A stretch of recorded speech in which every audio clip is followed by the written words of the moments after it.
All right, hello and welcome everybody to the Dead Draw Gaming Podcast, a very, very special episode of the Dead Draw Gaming Podcast nonetheless. And joining me is three players who did very well at the regionals, and two of which got top 8, one of which got top 32, one of which happens to be the regional champion himself. So I think that means Andrew gets privileged to introduce himself first. Andrew, how are you doing today? Hey, I'm doing pretty good. I'm trying to study for finals, but still pretty pumped coming off the win in Indy with Dialga. Yeah, I was literally talking to Ryan before this, and he was like, "Yeah, this is probably like the worst time for somebody to like win a regional because you just immediately get thrown right into finals and have to deal with that all week." It was even hard to get time for everybody to record this, but I'm glad we were able to do it. Next up, Nick, if you want to introduce yourself as well, getting top 8 at the regional. Yeah, it was pretty good. I'm glad I did well because it really would not have been worth the trip otherwise. I had to write an 8-page final paper for my Chinese history class on the drive there. So definitely not a fun time, but glad I was able to come away with at least a top 8 finish. Yeah, congratulations.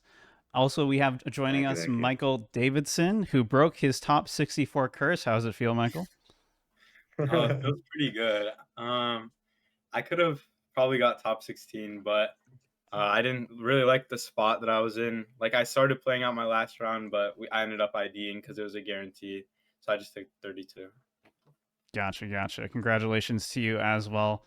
A very successful run for Dead Draw Gaming at the regional, and there's a lot of stuff to talk about it. And I kind of wanted to take this podcast to, instead of focusing on like the format in general, we'll talk a little about Dialga and Chien-Pao because that's what everyone in this podcast ran except for me.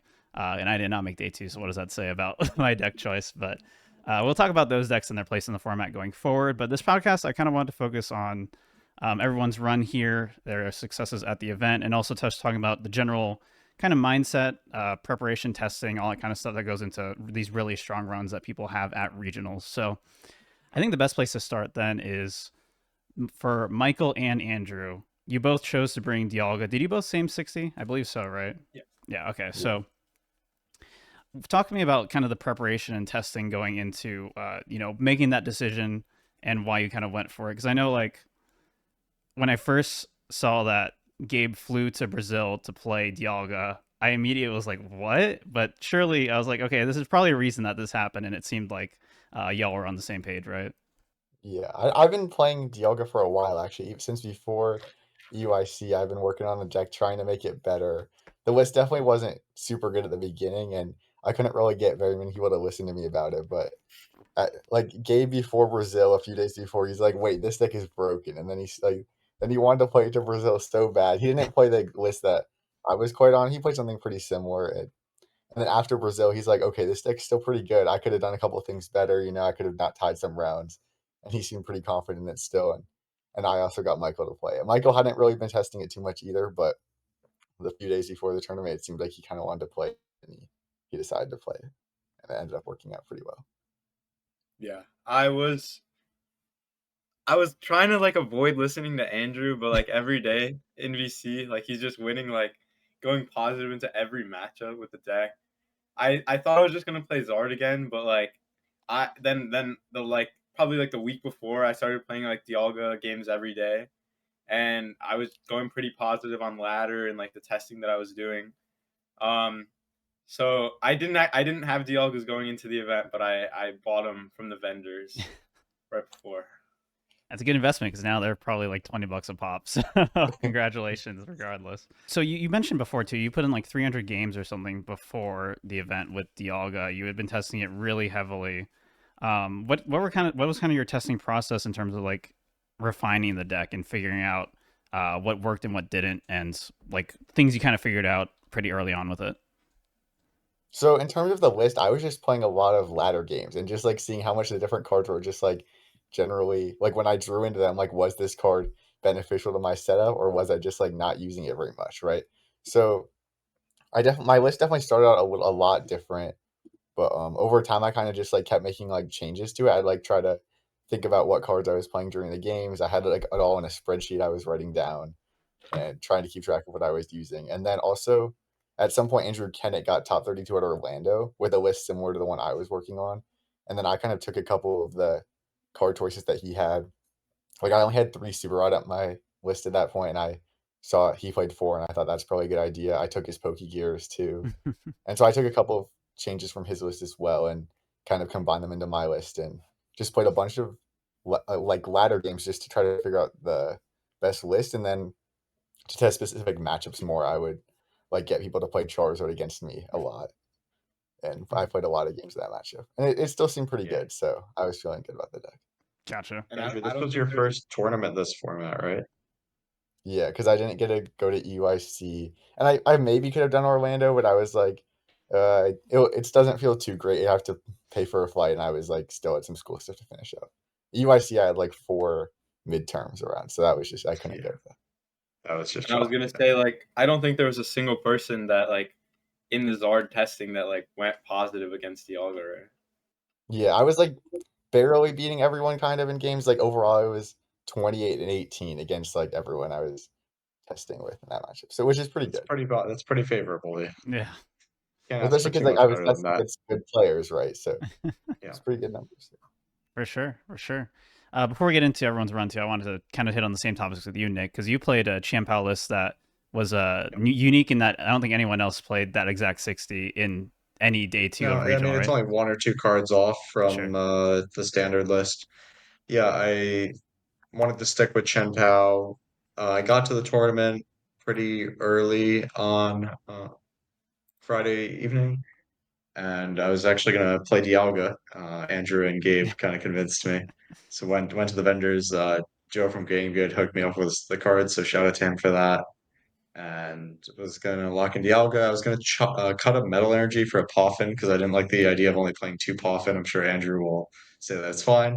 But I wanted to play 3. So I had that list locked in. I woke up at 6 a.m. the morning of, and I was like, yeah, I'm not playing Dialga. I'm switching back to Chien-Pao, which I played at UIC to a top 128 finish. My only losses being to 3 mirror matches and then 1 Zard that I kind of bricked against. One of the main things in the Zard matchup is them targeting down your barrels, right? So that's the main reason I wanted to include the 3rd Bidoof, because in London, I didn't use Canceling Clone a single time. So I was like, all right, we're definitely cutting this card for something better, whether it be a Bidoof, whether it be another Chien-Pao, another, Silene instead of anything other than Canceling Clone, because that card was just completely useless in London. So I ended up putting in the Bidoof instead, and then I cut the 3rd Cipher for the Silene, which I think was incorrect actually, based on my games and the tournament, because I would open Silene all the time and wish it was a Cipher Maniac. And then the only card I ever got back with Silene was Prime Catcher, and so it could have just been a boss's orders if it was filling that role. So I've actually thought about putting in a boss instead, potentially. Obviously, risk milling it off Pokestop, but that's the same uh, as Silene. So I think that would actually be a pretty good card, being able to gust twice in a game consistently. But more likely, just a 3rd Cipher for consistency would be great. Gotcha. So yeah, pretty similar list, but still some slight tweaks. Definitely the 3rd Bidoof was pretty unique. I don't think many people were. Yeah, the I don't 3rd think anyone Bidoof was running it. huge in the Zard matchup. There were a lot of games I prized it, and if they just target down the other one, you don't have one established. So you only really need 2 barrel though, because you never set up more than 2 anyways. And even if you prize one, you can just get the one down and then have a Bidoof. So if they target the barrel, you can just rot it back and get it back out. But if you prize a Bidoof, say, and you only have 1, and then they target that, then you have no backup. And that can be where things get sketchy against decks like Charizard in particular, where you need a lot constantly to close out the game. Gotcha. Cool. So before we kind of dive further into some other topics with everyone's runs and everything, I think it's probably good to just kind of highlight everyone's kind of individual runs and just kind of talk through how your days went, any like standout moments or either funny moments or intense moments, matchups, whatever. If you want to go ahead and start, Michael. On my day 1, I kept hitting like all my locals, so it almost felt like a cup. But the person that I lost to was not one of my locals. It was a Chien-Pao, which I think I went 3-1-1 against Chien-Pao, so it was the only one that I lost against. And I did win the flip, which usually like is like very it like vastly increases your win percentage in the matchup. But going first, game 1 and game 3, I went Beldam Pass. I did win game 1, but yeah, game 3 he actually got off to like a good start, which he didn't get off to a great start game 1, and then I also researched turn 2 and I whiffed a Dialga, so that was my loss day 1. And then day 2, I started off 3-0 after going in at 6-1-2. And then I hit Dean Nizam, who made top 4. And game 1, I threw really badly, just kind of inexperienced with the deck. I could have used Matang to knock out a Comfy and force a 1-prize or active for myself. But I just didn't do that. I was like tunneled in on finding a nest ball to attack with Zam that turn when Matang could have done the same thing. So that's kind of what stopped How me did from the making. Comfey have damage on it? It's weak to metal. Oh, it's weak to metal. Yeah. That's right. There's a the surprising amount of second cards that are weak to metal that died to like Matang right now. It's pretty fun. Mimikyu and Mawile as well. Like there's so many things that actually. Oh, Mimikyu's weak to metal too? Yeah, Fluttermane Yeah, too, That's right? pretty good for you, since that's your only attack. Yeah, Yeah, Fluttermane I think too. Yeah, a lot of the like low HP psychic things are died of 10. right. Yeah. Yeah, I played Comfey for years and didn't even know it was weak to metal because it never mattered. Right. Basically, I had no weakness. Just died to everything anyway. Mm-hmm. Was there anything in day 2 for you, Michael, that you wanted to talk about? The Dina Zam game was in day 2. Okay, gotcha. I after I lost that game, I was nearly like knocked out of the, or not knocked out of the tournament, but I would have been not in contention for money because I hit Arceus Control the next round and I got donked game 1, and game 2 was not looking good, but they ended up whiffing a boss off when they had double Bib and Sklovid in play. But I think they only had 1 or 2 left, so it wasn't like super high odds. But they ended up whiffing, and then I won because of that. And then game 3, I just donked them, and then that was to go to 10-2. I won my game 1 of my round 15. I did win, but I was gonna lose game 2, and there was still gonna be like at least 20 minutes left. So I wasn't confident in forcing the tie. It was versus Gardevoir, and we didn't play Vacuum. I think the match was pretty close, but I was kind of getting destroyed game 2. So I was just not. I wasn't like confident enough in the matchup, so I just like offered him the ID, and he took it. Well, congratulations on the top 32 still. Congratulations on breaking the curse, which means you'll definitely get top 16 at the next event. What is your next event going to be? Are you doing LA? LA. Okay, cool. Nick, you got top 8 at the event. Very strong run as well. Why don't you talk about your run? Yeah, it went really well overall, very smoothly. Started out 801 day 1, no real hiccups there. Kind of crushed all my opponents for the most part. And then had a tie against the Lost Box that I prized my Lightning Energy in game 3, so I wasn't able to close it out. But yeah, day 1 went super smooth. Me and Hedrick got the classic duo of him going 9-0 and me going 801. And then day 2, I was pretty scary, but managed to win a lot of coin flips in the Chien-Pao mirror. I played against a total of 5 and went 3-1-1 against that. So yeah, I felt pretty lucky there. A little bit of a reversal of EUIC where I went 0-3 in the Chien-Pao mirror, which was part of what made me like want to switch off of the deck for Orlando, which I think was a mistake. I definitely should have just played it again. Obviously, I ended up doing very well there. I think a top 4 and a top 8. And it was the deck I was most comfortable with. I played, probably 100 games with it before EUIC, but then didn't play at all between EUIC and Orlando or between Orlando and where were we? Indianapolis.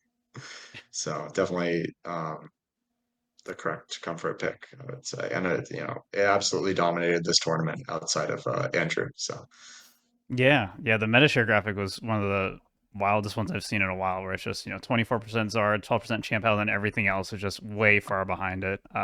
Like 6% for like everything else and lower, pretty much. I mean, that was kind of expected. It's not really far off from what I was expected in terms of meta percentage, but the top tables were just absolutely flooded with Chien-Pao, right? There was yeah. 4 in top 8 and a 7 in top 16 overall, I think. So Yeah, and 1 Zard in top 8, like which half is of the top 8. Yeah. Yeah, I mean, especially with the way Zard decks are built now, it does take a bit of an unfavorable matchup to Chien-Pao. I think before, when they were playing like Evo, Devo, and Erie and Max Belt, they took a slightly favored matchup. But with like the Toward Prime Catcher version, I think it's definitely at least 60-40 in Chien-Pao's favor instead of Gotcha. the reverse. Gotcha. Well, congratulations on your top 8 run. And then Thank you. we have the regional champion report from Andrew here. Why don't you break down everything for us? Yeah, so like we've talked about, I did manage to go 9-0. Day one went really well, obviously. I feel like everything just kind of fell together day one. I was destroying all my opponents. It felt like, my Zard matches were not close. I did have like a couple of closer games at the beginning of the day, to be honest, that like kind of came down to game threes. I had to scoop game twos with like 15 to 20 minutes left in the round because I knew we weren't going to be able to finish 3 games, and then speed through game three and managed to finish those. But after I got to like 3-0, it kind of felt like I was cruising.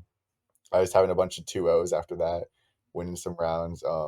It got at the end of the day, I had a close round against Guardy against Ethan Heggie. I barely won game one, and then game two also came down to the wire, but I was able to close out that set. And then round 9, I hit Mahone on Chien-Pao, and I bricked game one, and then he bricked game 2 and 3. So looking at my hand in game one, I was like, I don't know if I'm going to get this 9-0 anymore, but his hands were not much better game 2 and 3, so that worked out. And then I kept hitting more and more Chien-Paos in day two. At one point, the top tables I was at table 1 against Chien-Pao. Table 2 was a Chien-Pao mirror, and table 3 was a Chien-Pao Chien-Pao mirror mirror. me versus Grand Chien, yeah. It was crazy. Yeah, I hit 9 Chien-Paos across the tournament, 3 in day one, and then 4 in day 2 Swiss, and then 2 in And then top 2 in cut. top 8 So, finals, yeah. yeah, Yeah, I it forgot to was talk about our crazy match, amounts of if Chien-Pao you want to doing go well in the into it. tournament. What? I was going to say, I didn't cover our match if you want to talk about it. Oh yeah. Well, I don't exactly remember. Neither of us drew very well either of the games, I don't think. We both had pretty slow starts, and then we I ended up have a getting a pretty good tie. recollection of it if you want me to go deeper Okay. into it. Yeah, you can talk about it. So basically, game one, Andrew only gets 1 Dialga down and then mentions 4 Beldums. So he kind of makes this awkward position for himself where he can't take a knockout with Dialga because I'm kind of board locked with. I started Iron Bundle, and then no Chien-Pao on the bench. So I kind of board locked myself out of attacking into that Dialga. So he's hesitant to take a KO on my Iron Bundle because if he does, I just knock out his only Dialga and win. So then he just like slowly manually powers it up, passes instead of taking the knockout. Eventually gets to Star Chronos, it takes 2 prizes, and then I knock out his Dialga. He whiffs, he like benches a second one, but whiffs Metal Makers to power it up. So then just concedes. And then game two was really close one where I think I went for the wrong line. He had 2 Beldums. He was manually attaching to both his Dialgas, and like he got 2 prizes ahead because I had a really slow start. Then I have the option between Ninja KO the 2 Beldums or Chien-Pao knock out the active. I went for Chien-Pao. I think I should have taken out the Beldums though, because then it came down to the end of him benching Zam and needing to hit 2 energies off Metal Maker, and he did. And then there was like 2 minutes left for game 3, so we tied. There was an interesting thing game one that I didn't want to talk about during our match because I didn't want to make you think about it in case it came up again, but I just remembered now. So game one, like, not only was I like board locked in kind of an awkward board, my hand was also really bad. But the play that I wanted to do was you had like I wanted to boss up your Greninja and kill it with Mew EX and Shuriken your 2 Right. Frigibacks on the Yeah. bench. But I just I didn't have ended like a up way to draw any I cards. So I remember was I trying ended to up leaving my Greninja active, and then you yeah. whiffed the Metal Makers to hit it with Mew though, because I was going for a knockout, but I whiffed the Superior off the barrel that turn. Was what happened. Yeah. So like at that point, but I was like trying to pass in order to get to that play, but I just like didn't draw Right. any Matangs, I think, or something like that. So I just couldn't Yeah, do you it. never got the But so Batangs up. yeah, it was like really weird because I was going second against you game one, I think. And so I just benched all my Beldums so that way if you hit Ninja, I would still like get to play the game. And then you Yeah, you didn't, went and then first. I You also won the like flip didn't have a actually. draw support. I did. You did win the flip, yeah. I must have like missed turn 2 Matangs then. Yeah, you did. Yeah. Yeah. So We then I were benched both more Beldums, really so I just slow didn't out the get gates. Ninja. Yeah. Because Because remember, like I played I didn't Irida have a my turn yeah. one and got a second Poffin even though I didn't need it, and I was like, oh, I Oh fucked yeah. up already. Yeah. Could've And then been I like a lot more researched, and I think I didn't get him a Tang. So then I benched a bunch of Beldums, so you couldn't ninja them all. But then like you like missed turn 2 attack as well. Yeah. So it Yeah. was just really weird. Yeah. All right. Yeah. Continue. So that Sorry. was super interesting. I tied a few Chien-Paos in day 2. I went like 0-1-3 against the Chien-Paos I hit in day 2 Swiss, but fortunately I was Yeah, able the to game go. takes a lot longer than you think, because both the decks Yeah. take pretty long turns. Mhm. And Grant Shen was telling me, he never ties. It would never go to time in our game. But then when we played in finals, I was keeping track of the time, and game 1 was like over 30 minutes. It was So like 30. if Yeah. we had Yeah, played the in matchup Swiss, it takes might a have been a while, tie too. unironically. Yeah. Yeah, that matchup takes a pretty long time. It's like not Mhm. long enough to where you would ever 1-0 your opponent, but long enough to where if you play Yeah. 2 full games, I it's was kind of probably going not for the playing. 1-0 against you, but I realized like halfway through it wasn't going to work. So I just tried to start playing faster, but It's pretty hard where I can start Chronos and take a bunch of prizes in one turn and go 1-0. right. Yeah. If like that game 1 like versus grand finals, like if that was your Swiss game, like that could have been a 1-0. Yeah. Bro, I That- might have conceded if that But was you're a probably Swiss also game, bro. I did you're not probably feel like I was. playing slower because it's top 8, right? Yeah, of course. So, Yeah. I was definitely like doing the full price check. I was not Yeah. rushing at all. Mhm. no reason not to when you have 75 minutes. Gotcha. Yeah. Do you want to run through how your top 8 matches went in general? Yeah, so I hit Andrew Mahone for the 3rd time in top 8. I beat him in day 1 and tied him in day 2. And then I think he drew pretty bad both games. Like he was playing the game, but he missed turn 2 Ninja. I think he won the flip and then he missed turn 2 Ninja both games. So then I was just kind of chilling from there. Which I mean, like, I don't know. I like their deck's not always gonna hit that, but I feel like it should probably hit it more often than not. And he Yeah. missed it both. Wait, So he that had felt pretty good. 2 really bad rounds against you then? Like Yeah, in like I day 1 mean, Swiss I and feel that? like all of my Chien-Pao games, like generally, like one player was not doing what they wanted to, Mm. either me or my Chien-Pao player. I feel like there were very few games where we both set up. Game 1 of the finals was actually pretty good. I think Yeah. we both like kind of started slow. Or I think I went first and then had a slow start, but so we both kind of got set up eventually. So that game was Well, actually pretty good. his start wasn't even And that Until slow. the end of that game is a very sick play Game at the 1, end to use Metal Maker to find the prime catcher and then take yeah, exactly to it. That was a very, very good play. His yeah, play, Metal like his Maker. start wasn't that slow, right? But it's when he went for the kill Beldum and 90 on the ninja line that like made it seem slower and gave you more time. Yeah, well, I guess the slow start was just him going second, right? So like, that was a lot of it too. But yeah, he also went for the one prize knockout, which I don't think that was the right That's play. interesting. But Unless you're putting yeah, I 90 on think like, you. That's the only time it's good, I think. Yeah, there was not a new one. there was no meme.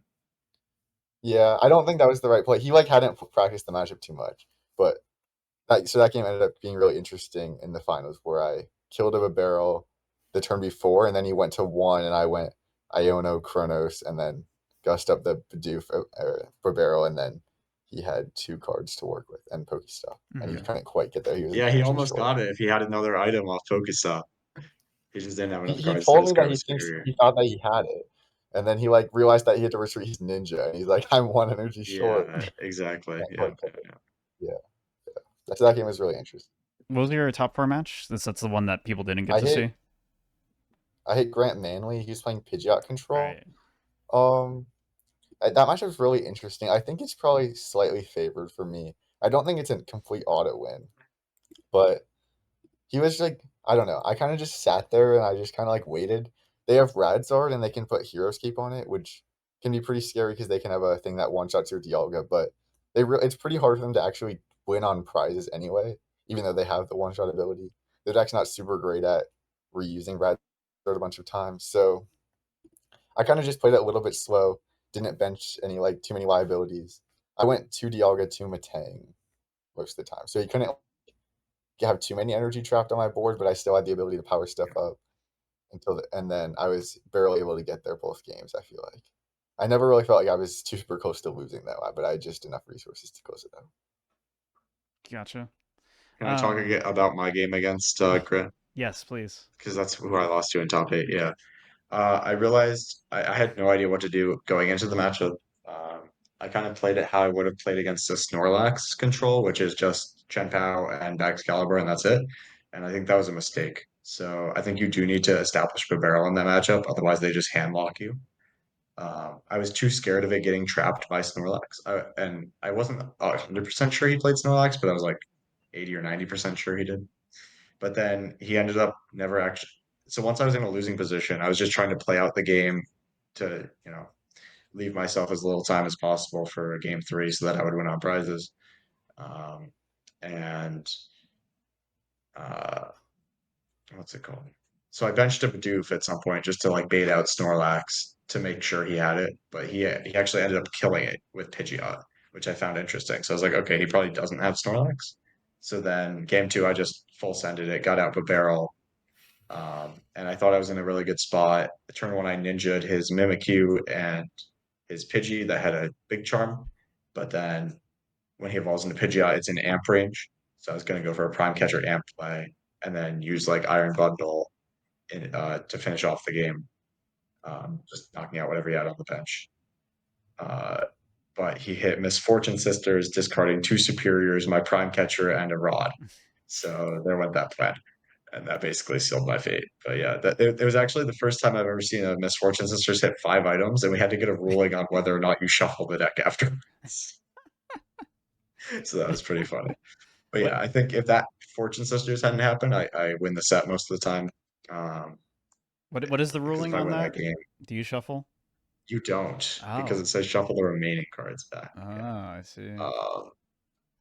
But yeah, I forced him to play out game 1, so that ended up taking like 35 minutes, and then game 2 would have taken like another 30 minutes. So I think I would have been able to be ahead in game 3, no problem.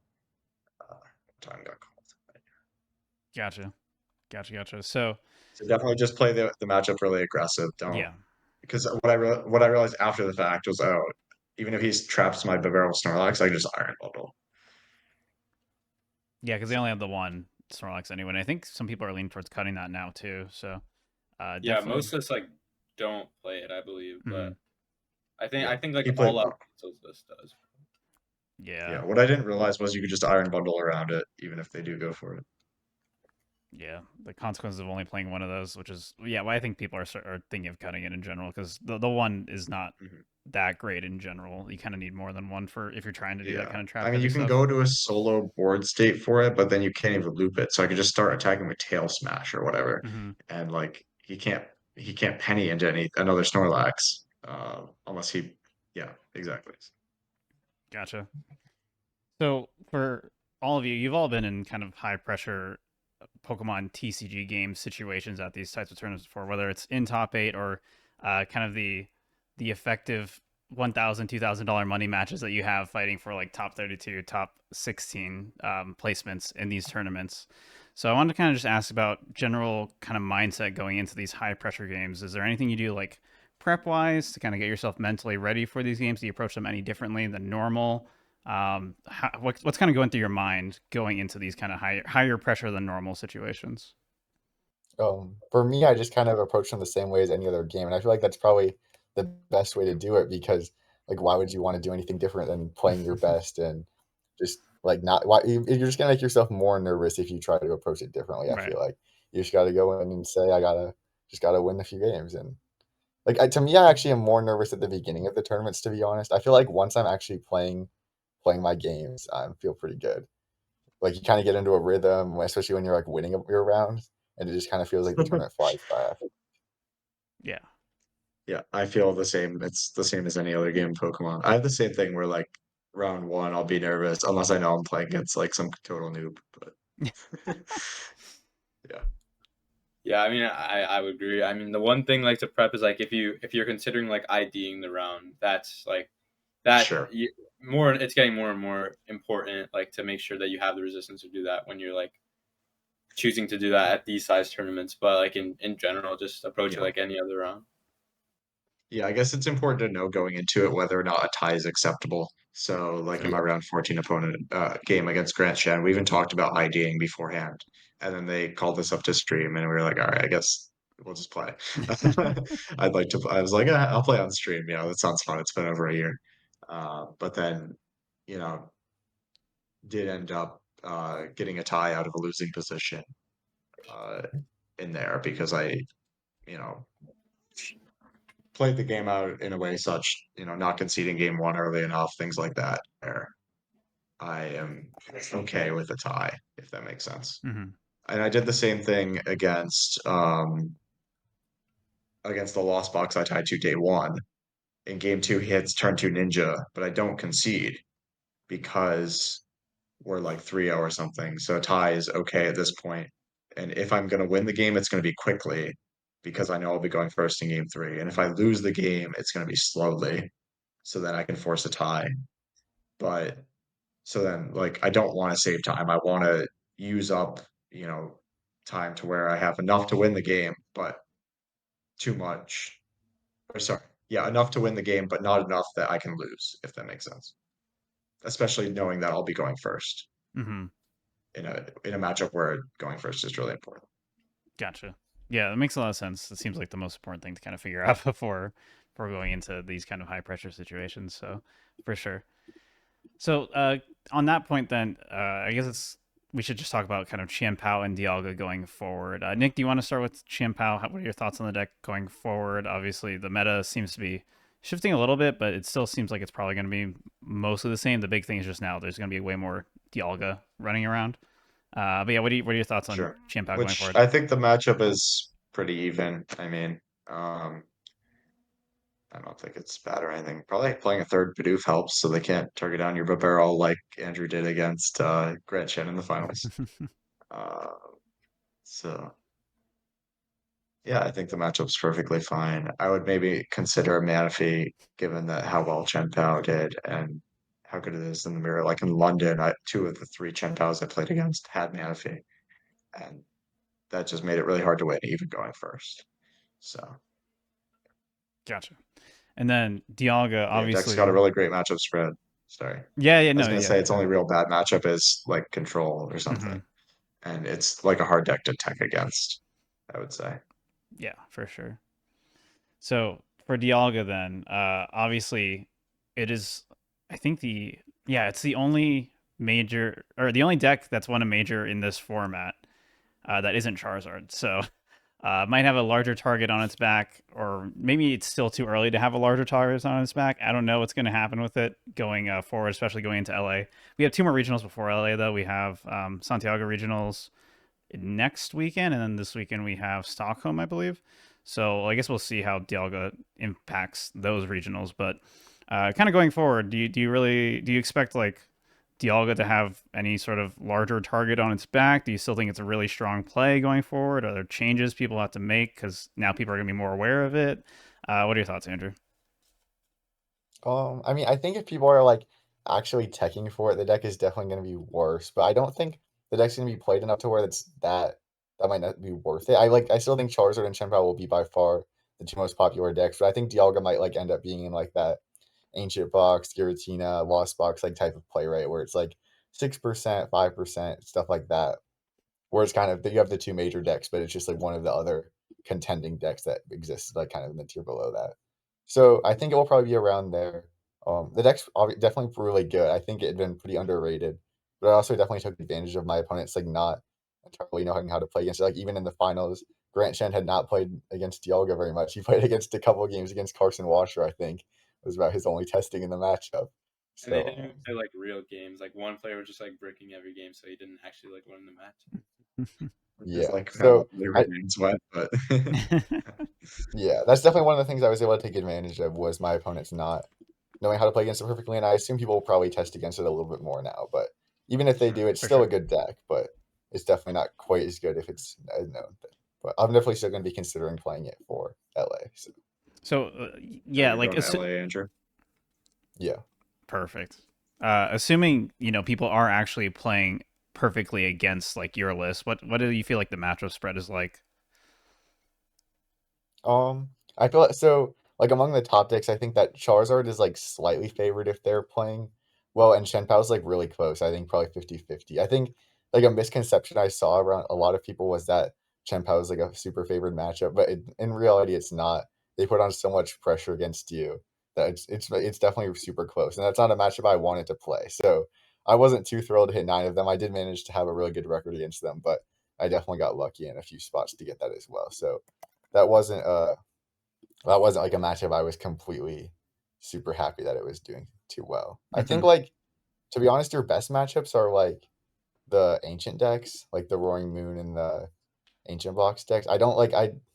You can spam your one prizers with Zamazenta. You can take extra turn with Star Chronos. I feel like those are all pretty good matchups for you, and they don't like Roaring Moon pressure knocking Dunsparce is your probably a V-Star little harder, right?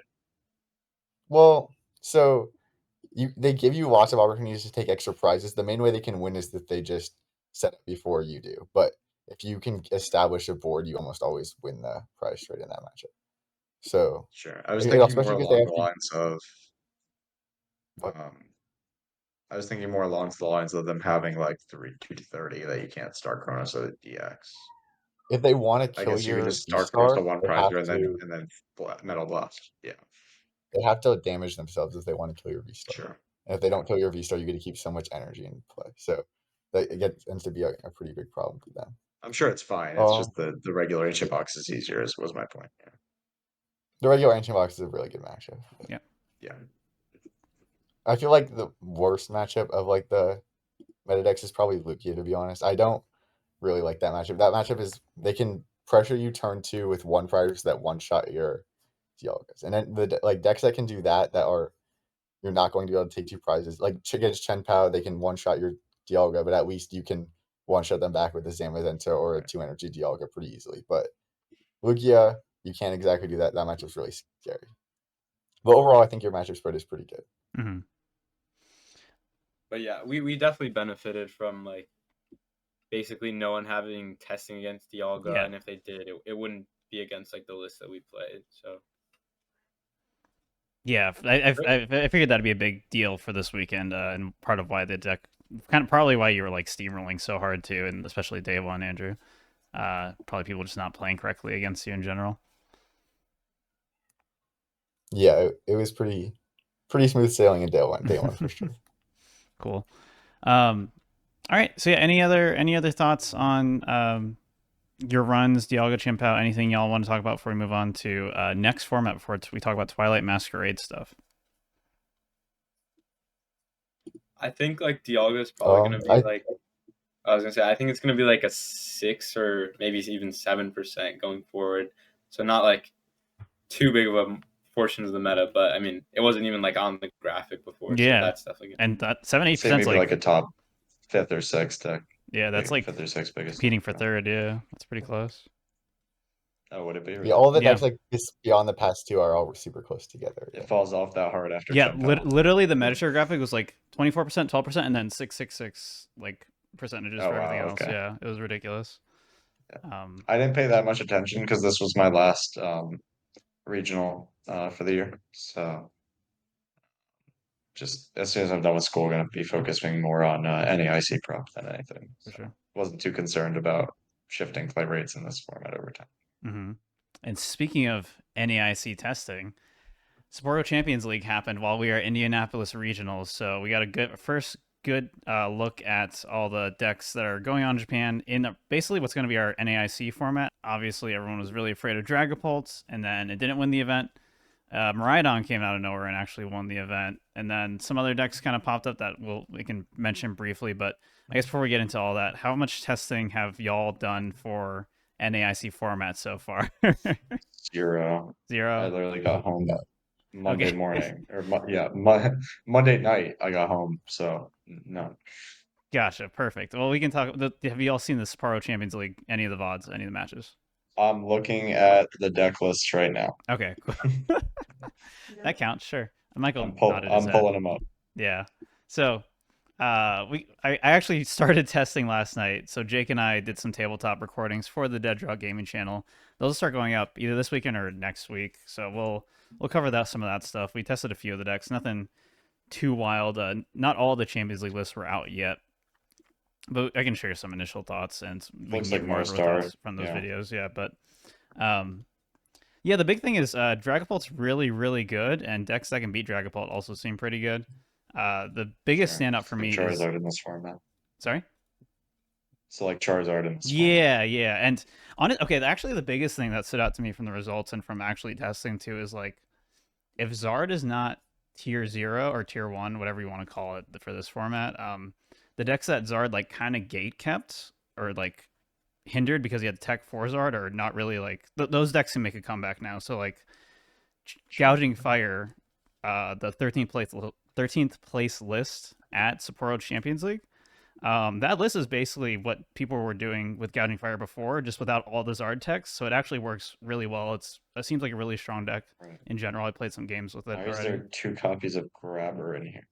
Okay, that part I didn't like. I didn't like the Grabber and the Lucians, but if you put any cards on, yeah, flip read a it. coin if heads. That's stupid. Get out of here. It's like Judge, but you might give your opponent 6 cards. Yeah, And then you Yeah, might but you have might give 3 him 3, yourself. and you might give yourself 6, Moffitt. yeah. Think about the upside. Yeah, but you might give them 6 and yourself 3. That's so troll. The stream Just put match. Judge at that point. Like, Yeah, But Moffitt, you played Chien-Pao, bro. You're used to meeting the coin flip.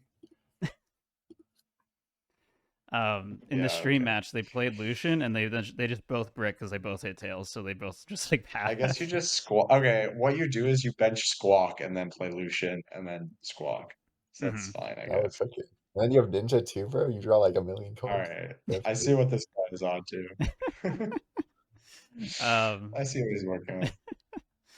But even if you're not doing Lucian Grabber stuff, the deck actually seems pretty good when you don't have to worry about Charizard. And there's other decks that also can benefit from not having to deal with Zard. So I like that part of the meta. Surprised it won. I was surprised it won that big tournament in Asia at the start of this format. Yeah, that was a while ago now. But I tried the deck and it did not seem very good. But I was also like playing it into Charizard and Chien-Pao, which were both terrible matchups. Yeah. So I don't see how it's valid at all now.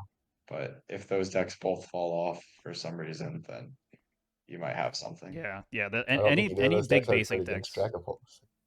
Yeah. Yeah, like it's completely invalid now because the 2 biggest decks are both terrible matches.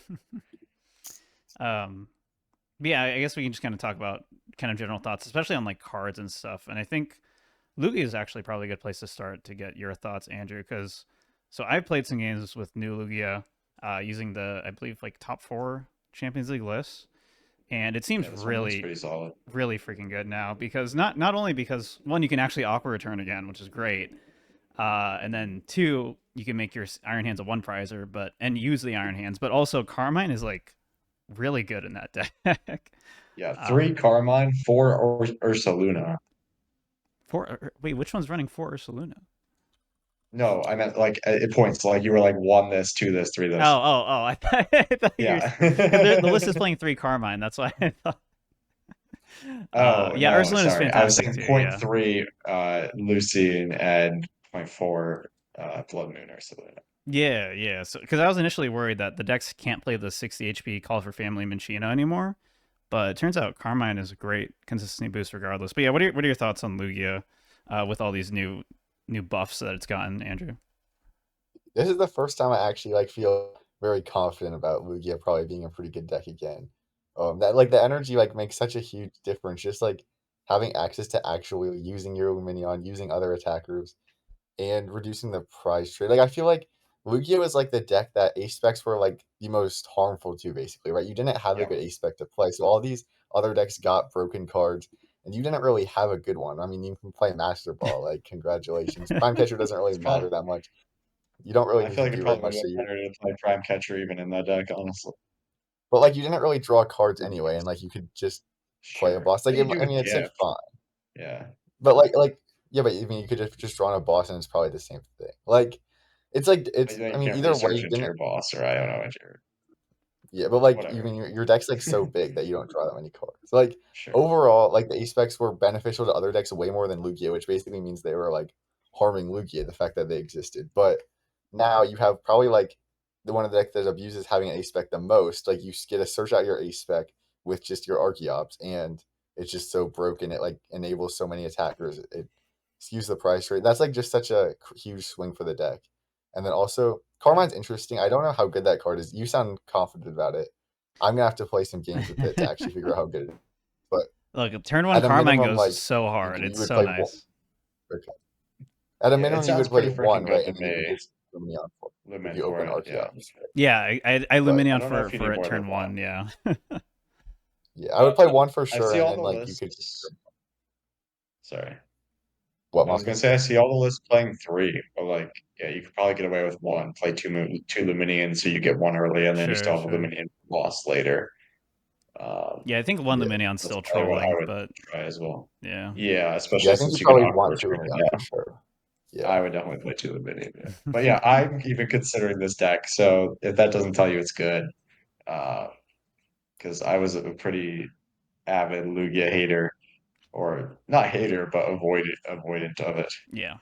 for the longest time. So The other thing about the top 4 list is that at least like when me and Andrew were talking about the deck, we thought like the ogre pawns could be good, especially the Yeah. water one, Yeah. Yeah. giving you Yeah. basically like the same thing that Raikou did in the good Lugia, but this one shuffles in the and energy. you get to conserve your Yeah. ace spec energy. The So it's the crazy. 12th place list has the Wellspring Mass Orpon, and it does make the matchup against Lugia more annoying because you have to like be like, okay, well they could be playing this, so I might need mana fee, and it just Right.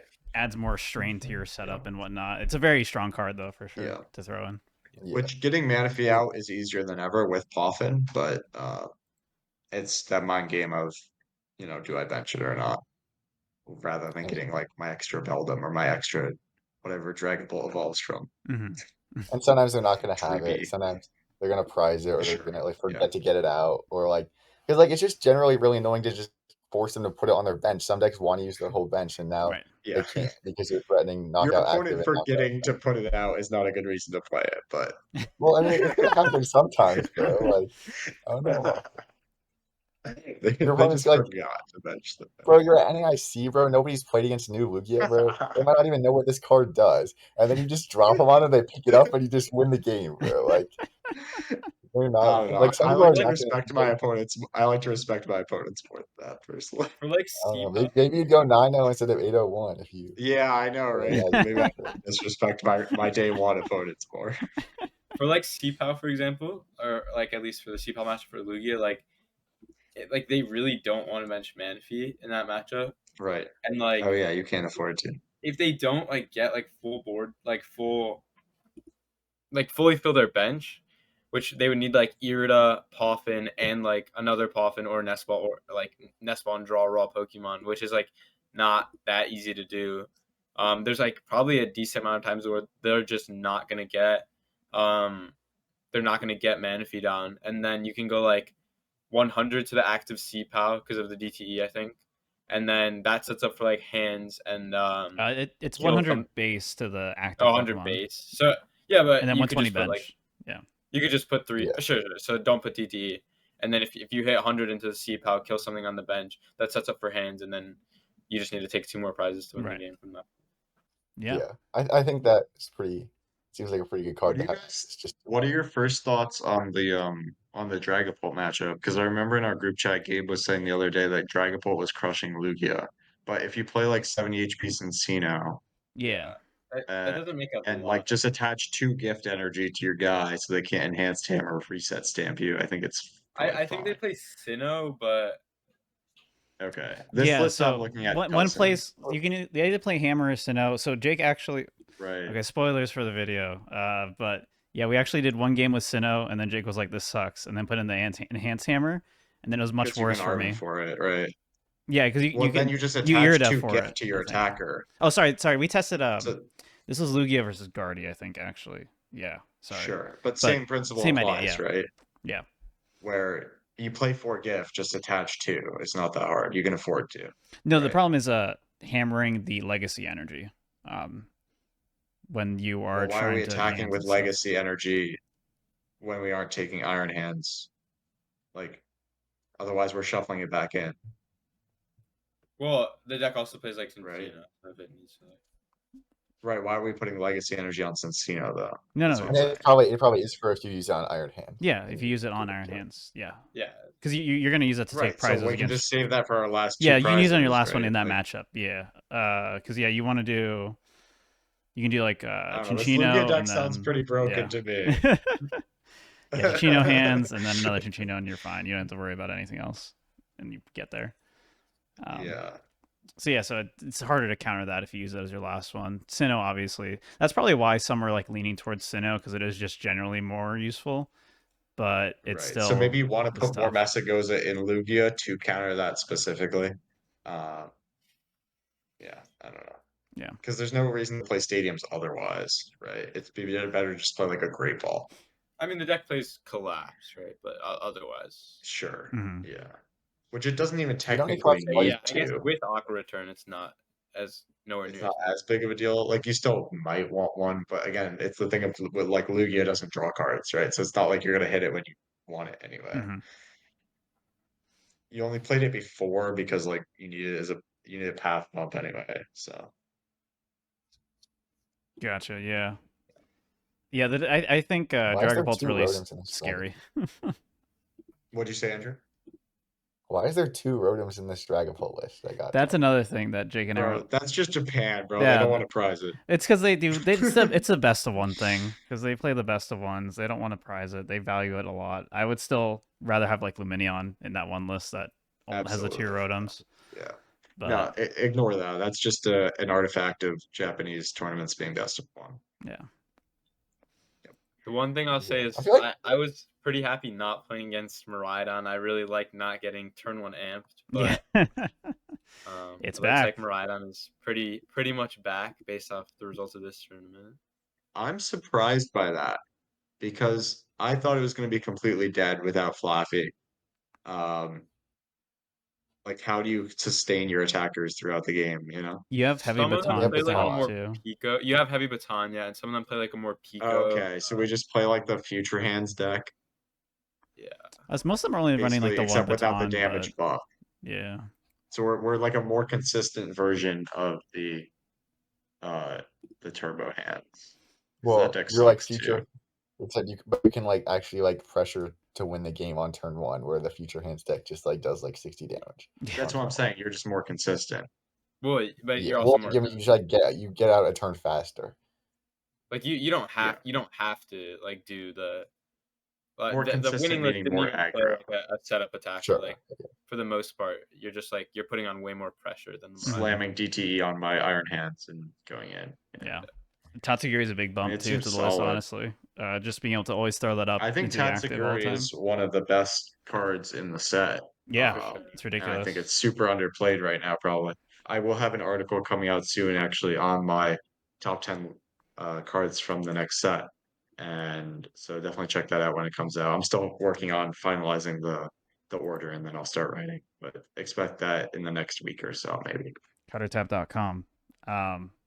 Yeah, Absolutely. yeah. Jake was just like when we were talking and playing last night. He was like, "Yeah, like if Tatsugiri didn't exist, Unfair Stamp would easily be like by far the best ace spec, and everyone would play it. But Tatsugiri just negates Unfair Stamp Yeah, so it's a great often. counter to it. It's Yep, it's yep. ridiculous. Yeah, it's We so were good. It's another situation of everyone on Twitter freaking out about some broken card being released, but then when the set actually comes out, everything is fine. um, what else I are we think talking the about? Pokemon design team has been doing a pretty good job lately. Right, right. What other decks are there? So Ancient Box is still there, so it's apparently still fine. Snorlax Stall gets the flute to search out cards from your deck. Has plays 4 of those. Seems pretty good still. Lost Box What does squeaked that one in. do, sorry? The It like looks at yeah. the top 5 and you can put any basics you find on the bench. It seems a little bit inconsistent. Oh, from your to me. opponent, Yeah, right? from your opponent. Yeah. Yeah, they're You it play one doesn't at seem like least, the right? most consistent like strategy that they could be using. Maybe it is like powerful enough like the times that it does hit. But Well, Michael, is Erica's a consistent strategy? yeah, but like When you Erica, eerie them the turn before, yeah. But yeah, I mean, like they played Erica before Erie existed. Like, I mean, it's just like the same thing. It's Sure. just like another way to play Erica. So I think I would play Yeah. like an Erica and that, You definitely and then like they don't you really have definitely anywhere play else both, to yeah. save. oh, I guess You don't have any way to hide, yeah. The list didn't play Erica, but I think you Yeah. probably still want at least one there. I would play both, yeah. Sure. Yeah, because then there's literally nowhere for your Pokemon to go at that point. It's so annoying when your opponent has like Except more for the things. lost zone. True. Yeah. They can hide in the lost zone and that's it. Playing 4 lost vacuum. Yeah. Lost Box is a very standard looking list, except Blood Mirror Saloon is really good in No, it, I didn't and see that one yet. Hold works on. as your hands counter too now, so you don't even need to play Oh yeah, that's any nice. fighting Pokemon. That's nice. So that's pretty Let me cool, see but this list pretty here. normal. This was outside of just that, at the yeah. bottom of top 16. Yep. Right? 16th place. All right. I do feel like Lost Box is still pretty troll right now, which is why I haven't been playing it. Like having to double gate to your Iron Hands is just so bad. yeah. Um, If you don't that's the pre-bench it, main you're double reason the deck gating. is bad. Yeah, like if Raihan was still in the format, Lost Box would be 10 times better, in my opinion. That's the main thing that's been holding me back from playing. Mm-hmm. But yeah, Blood Moon Ursaluna is fantastic in the deck, and it's fantastic in a lot of these decks. It pops up in a bunch of different archetypes. And then Guardy actually got second place as well. As a deck that Jake and I tested as well. That'll also be on the channel. Jake was very, very excited playing this list because he loved it way more than current Guardy in this format. The Monkey Dory adds a The lot to the monkey deck. is the one that lets you move damage, right? Yep, it's at free Agatha basically. And you have Turo, so you can pick it up and put it right back down and do the same thing again. Hyper Well, Aroma not is a really, 'cause then really you have good to ace deck. discard your dark energy. Well, it does play I two. guess they're playing 2. Yeah. Okay, yeah. Hyper Aroma is huge for this deck for sure. Mm-hmm. For Irida over Arven is kind of Well, strange. I mean, the deck's not playing Evo, and it just plays 2 Bravery Charm. Arven's probably still better, but like this list isn't really like it's built to just like set up the board, use the Hyper Yeah. Aroma. Yeah. But Jake was a big I- fan of the Irida, just to guarantee you get your ninja down early enough. Right. Yeah, I can see it. I feel like Evo would still be good though for when you go second. I think the argument is you just don't need it as often with Hyper Aroma. I mean, But then But- you're taking like you're letting them attack you twice before you do anything. Which I guess was kind of Sure. always Gardevoir's game Yeah, plan, yeah, and but- you play yeah, more but like Gardevoir old used to have Shiny Gardevoir. Arcana and reversals, right? Right. I mean, yeah, like, and now you have Drift. yeah, but you don't. This deck doesn't play like any way to increase Drifloon's HP more than 50. So you can't do more than 300, right? Yeah. I don't know. Obviously, they got Well, yeah, second Monkey no, Dory, you I can guess. better because than of them the giving word. it Yeah, credit Monkey for. Dory helps, yeah. Okay. But yeah, Maybe a 2-2 split of Irida and Arven, and then like sure. Yeah, but then you're not even getting Evo You're not, like, consistently if you finding did the play one it. you So want. you should probably commit to one or the other, actually. One thing I was wondering is if you could play the Pheasantipity or whatever it's called, because you already are playing Dark Energies, Mhm. and that card's like actually pretty interesting. Like you can, like I think it can do enough damage to where you can like kill like basic EXs and Bs maybe. Yeah, And I while think also with having the chance, Bravery Charm. yeah, Is to that where a if they get into you, they can just not do non-EX Yeah, What? or an EX? it's a basic. Yeah, the It's just EXs like don't come one out till card. the next set. Oh, it's not out in this set. No, the EX is not out till the Okay. The next one set. that yeah. draws 3, right? Yeah, that one's But but but know the one about that prizer card. one, you know what the one prizer one does, Moffitt? Okay, I skipped over this card actually. If it has a dark energy attached, okay, I see. Flip a coin if heads prevent that damage. Yeah, that's interesting. 30 for each energy attached to it. If you put Bravery Charm, you have 170, so you can put 6 energies plus attach Dark for turns. So that's 7. So 210. That's kind of mid. you can also Monkey Dory off the Yeah, damage. you can move damage off it with in Monkey theory, Dory. but Oh, like then maybe you not get a that damage So you down, get yeah. +1, right? Yeah. So you I hit don't know. 240. It's okay. Okay, so you can kill a basic V. All right. And you can just kill one prizers with it too, and then just like your opponent has to boss around it. Sure. Right? Yeah, that maybe that's your best like guy to kill It's one probably prizers the with. other one prizes. Yeah, since It's we're pretty already interesting. playing dark energy, like why not, right? Sure. Yeah. That's what I was thinking. Yeah. And yeah, the energy attached doesn't have to be psychic, so the dark counts for the damage too. Yeah, it's probably just your best guy to combat other one prizers. So sure. Yeah, seems playable. Yeah. But yeah, Guardian Rhydon kind of getting new life breathed into them. Even though Guardian's still playable now, it's pretty different. And this is a little bit more in line with how it was before, just sort of. Jake was liking it a lot more, at least. Cresselia is back in it because it's actually really relevant in the Dragapult matchup. Really good way to fix the ways that Dragapult tries to ruin your life. So a lot of testing, a lot of things to be explored here. We'll do a lot of stuff on the Dead Absolutely. Draw Gaming channel for it, so make sure you're subscribed for that. Again, tabletop stuff will start coming next week for that. So stay tuned and check those out. All right, cool. So I think that's all that for Sapporo Champions League / Twilight Masquerade format. We'll talk a lot more about it in the future, and we'll talk more about the current format as well before the LA regionals on our next podcast episode. So to close things out, going to do a couple mailbag questions. Got a bunch of Dialga questions because obviously Andrew's here. So from Thray TFT, would you make any changes to the Dialga list going forward, and what would be the cut for the third Poffin that Nick loves? I really liked the list where it was. I had played a lot of games in general to get to the list I got to. So I feel like this is like one of the few times I'm actually just like completely happy with my list. I don't think you need 3 Poffin. If you really wanted to put it in, I would probably cut a Pokegear, but I don't think you necessarily. So bad. Yeah, I feel like Pokegear is like the most cuttable slot. I think you need 4 Ultra Ball. I do not like the 3 Ultra Ball list. You Yeah, I really need to wouldn't go find your below 4. stuff What I in was 10. gonna do Yeah. is cut a metal energy because it just like my reasoning was you increase your odds of starting Poffin by 50%, and then you just like marginally decrease your odds of hitting any given metal maker, which of course over the course of a game adds up. But with 4 super rod, like at the end of the game, you can just fully stack your deck with metal energy in order to like guaranteed hit it. So that was I my haven't theory tried going less into than it. 15 energy. I started with 17 Right. and I Which cut down was to my 15. argument. Like you cut down to 15s, like is cutting one more really going to make that much of a difference? So that's what I I mean, would have done personally, but I'm no expert on the deck. So I would default to Andrew here. with 15 it already feels like a little bit close, but I mean you could also like you could cut an energy. It's not like your deck's not going to work if you cut an energy. So Right, I guess exactly. you That could was try my that too. logic. Like I just wanted to make sure I set up if I was going to play the deck, I wanted it to be as consistent as possible. And then I was like, well, yeah, having one less energy isn't going to make the deck just not work, I don't think. So And that one more thing, at least for like, if you were to cut a gear for like a Poffin, a gear is like much more likely to like fix a bad hand than a Poffin is. Because this was like, this was like Right. Andrew's logic, at least what he was saying for when he put in gears. Like instead of playing more ball search, like a gear allows you to draw into like more cards, more Pokemon, and possibly more ball searching. Assuming your hand doesn't already have a supporter, yeah. But Assuming your like hand if you doesn't have already have Yeah. a supporter, you'd obviously rather have a Poffin. So But the issue is Poffin's like dead a lot of the times that like for a lot of the game. Where you like get to like a point after the in the game first 2 like turns, yeah. yeah. Sure. I don't know. And it's like an okay card to add, but it's definitely not necessary. I think it's like something where play the deck like with 2 and see if you really think you need a third stuff.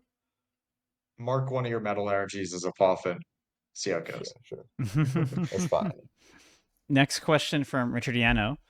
Where do you think Dialga fits into the format going forward? We kind of talked about it a little bit, but what meta share are you expecting to see at Los Angeles or other majors? We covered that one, but kind of just where do you think it fits in general, kind of going forward?